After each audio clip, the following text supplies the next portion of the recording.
no mesmo comentário, porque existe uma confusão muito grande e a gente sempre reforça uma determinada ideia com relação a essas questões, né, de certas palavras, de certos nomes, de certos conceitos. Por quê? O que acontece?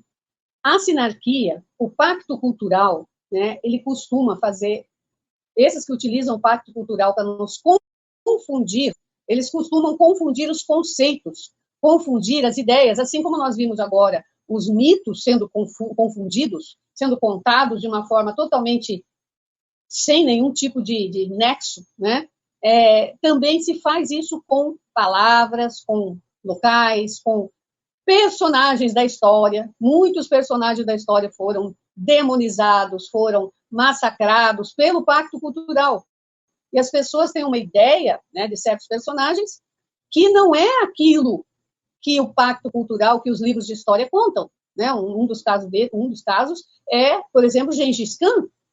Gengis Khan tem até uma música na nossa época, eu acho que na época do Jorge você vai lembrar, tinha até um grupo que era chamado Gengis Khan, que cantava a música dizendo que Gengis Khan era muito cruel, ele era terrível, etc. e tal. Então, é o que o pacto cultural trouxe, como se ele fosse um tirano. Mas, na verdade, Gengis Khan foi um grande guerreiro, foi um grande líder que uniu todas as tribos lá da Mongólia que viviam se matando. Ele uniu tudo num grande império. E ele era um homem muito, muito culto.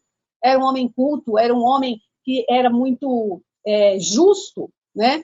Mas a história traz uma imagem desse personagem completamente ao avesso, né? E era um hiperbóreo. Gengis Khan, assim como outros personagens, era um hiperbóreo. Há personagens que a gente não pode nem comentar, e se a gente comentar, é problema, né? Então, a gente se cala, porque a censura já começou e faz tempo, né? Então, vamos falar dessa mesma questão que acontece de Shambhala e Agartha. Muitas pessoas, dentro dos meios esotéricos, consideram que Shambhala e Agartha são a mesma coisa. É o mesmo local, ou é a mesma cidade, aí falam cidade de Shambhala, cidade de Agartha, e quando você entra na sabedoria hiperbórea, as coisas ficam bem definidas, são muito bem definidas, né?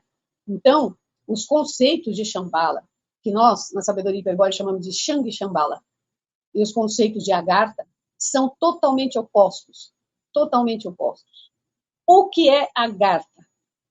Agartha, a própria palavra Agartha significa Agarth, né, ou Akart, que significa gruta, que significa mundo subterrâneo. Agartha, quando a gente fala, inclusive, da Virgem de Agartha, que é o estandarte do movimento veganista, Virgem de Agartha é a Virgem da gruta, é do subterrâneo. E Shambhala não está no subterrâneo. Shang Shambhala se localiza em uma dobra topológica entre o céu, aliás, entre o Sol e a Terra. Shang Shambhala é a morada dos deuses traidores. O que é uma dobra topológica? É uma dimensão entre a nossa e a próxima. É uma dobra. Eles ficam ali escondidos. Shang Shambhala é uma base extraterrestre imensa, imensa. É uma grande cidade extraterrestre que se localiza entre a Terra e o Sol. E, inclusive, o Sol que nós vemos é um tapa-signo, não é o verdadeiro Sol. O Shang Shambhala está entre nós e esse Sol, né? O Sol verdadeiro. Isso é bem complexo, né, a princípio, porque destrói certos paradigmas que a gente tem, né? E de lá é que vem os Vimanas, de lá, de Shang Shambhala, é que vem os Vimanas, que, inclusive, até na pré-história se tem registro. Né? Então, nós vemos muitas vezes né, certos achados arqueológicos, certos sítios arqueológicos, onde tem lá figuras de Vimanas, de discos voadores, de seres, né? Seres que diz que são extraterrestres, que vieram visitar a Terra. Não, são de Shang Shambhala. Em Shang Shambhala há vários seres diferentes de nós, humanoides e não humanoides. E eles utilizam também a vestimenta que eles quiserem para se manifestar.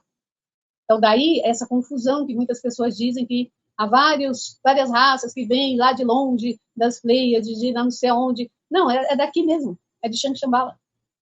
E tudo isso é feito para manipular as pessoas. A New Age é feita para manipular as pessoas. A ufologia esotérica também. Para que nós tenhamos essa ideia de que existem extraterrestres bonzinhos que zelam pela Terra, zelam por nós. Existem os Siddhas reais, isso sim, mas não são essas coisas que nos mostram. É um susto, é uma quebra de paradigma, a pessoa cai. O quê? Sim. Em Xangxambala estão aqueles chamados os cinzas, os greys, os oiudos, né? Baixinhos, oiudo, cabeçudo. Eles vêm de lá. Eles são os operários, eles são uma raça milenar da Terra. Uma raça antropóide que foi alterada geneticamente para ser utilizada como uma raça escrava. E eles vêm fazer o trabalho sujo, vamos dizer assim, né, de controle da fazenda humana. Em Xangxambala existem também uns seres que são gigantes, que muitas vezes aparecem, e que as pessoas pensam que eles são de outro planeta, as pessoas pensam às vezes que são anjos, e eles são os Iva Anakin. Os Iva Anakin devoram pessoas. Uau! Nossa, não acredito. Há muitas coisas que é difícil a gente acreditar, porque a sabedoria hiperbórea, ela nos mostra um mundo muito diferente do que a ufologia esotérica, do que a New Age, do que, sabe, essas coisas. Por exemplo, os mestres ascensionados estão em Xangxambala, eles se tornaram imortais. E eles auxiliam nos planos dos Siddhas traidores, nos planos do Demiurgo. Agora, Xangxambala está lá em cima. Agartha está no subterrâneo. Bem ao contrário do que dizem, não? Agartha é justamente onde se encontram os Siddhas reais e todos aqueles hiperbóreos que aguardam o momento de virem à superfície e novamente lutar contra as potências da matéria, como já foi no passado. Então, em Agartha, no mundo subterrâneo, estão os Siddhas reais, estão os hiperbóreos, estão aqueles que são contra o plano do Demiurgo, que são contra a manipulação dos seres que estão na superfície, da fazenda humana. E esses é que são realmente os que estão do nosso lado, não os que vêm de lá de cima.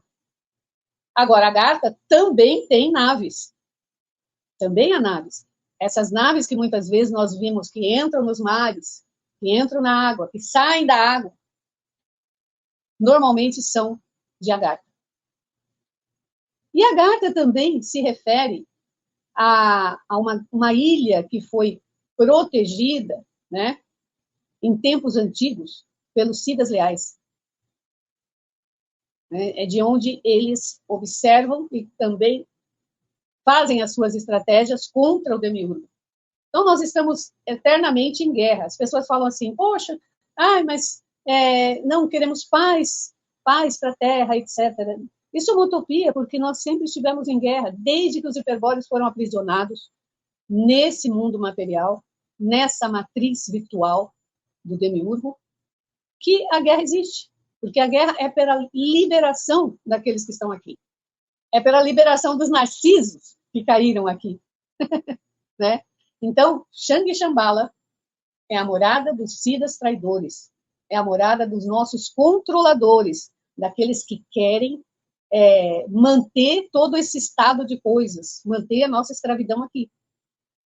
E Agartha, mundo subterrâneo, é onde estão os Siddhas reais.